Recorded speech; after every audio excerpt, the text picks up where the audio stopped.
তো দেখতে পাচ্ছেন এভাবে ফিক্স হয়ে গেছে।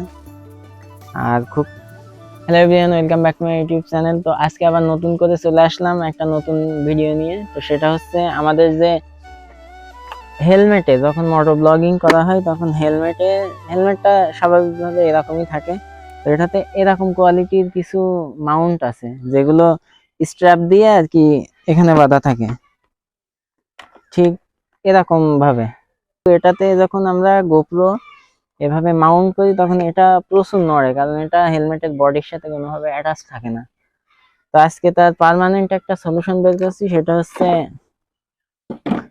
আমার কাছে আছে গোপ্রোর অরিজিনাল হেলমেট মাউন্ট, যেটা হেলমেটে না সব জায়গায় মাউন্ট করা যায়।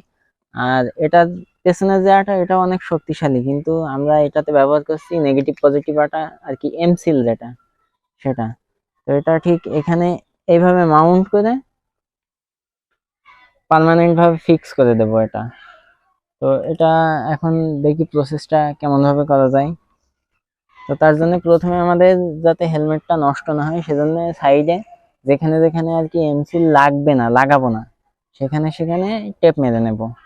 তার আগে হেলমেটের ভাইজরটা খুলে নিই, কারণ ভাইজরে লেগে গেলে 500-600 টাকা একবারে গপসা যাবে।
অনেক কষ্টের পরে লাগানো হয়ে গেছে এই যে আমার সামনে। আর এখন যে কাজটা সেটা হচ্ছে এটাকে 24 ঘন্টার জন্য এভাবে রেখে দিতে হবে শক্ত হতে, আর তারপরে ফাইনাল রেজাল্ট পাওয়া যাবে। তো এখন আমরা এগুলো গুছাই নিচে চলে যাবো, তারপরে 24 ঘন্টা পরে আবার দেখা।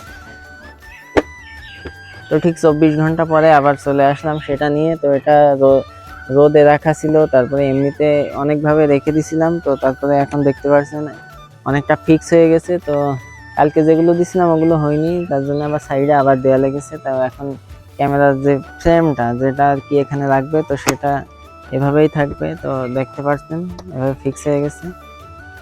আর খুব তাড়াতাড়ি আমাদের মোটো ব্লগিং সিরিজ চালু হবে এই হেলমেটের সেট আপটা দিয়েই। তো তার জন্য প্রস্তুত থাকুন, সেগুলো হয়তো বা আমাদের ব্লগ চ্যানেলে যেতে পারে, আর যদি আপনারা চান তাহলে এই চ্যানেলেই দিতে পারি। তো আজকের ভিডিওটা এই পর্যন্তই, দেখা হচ্ছে নেক্সট ভিডিওতে। Till then be safe and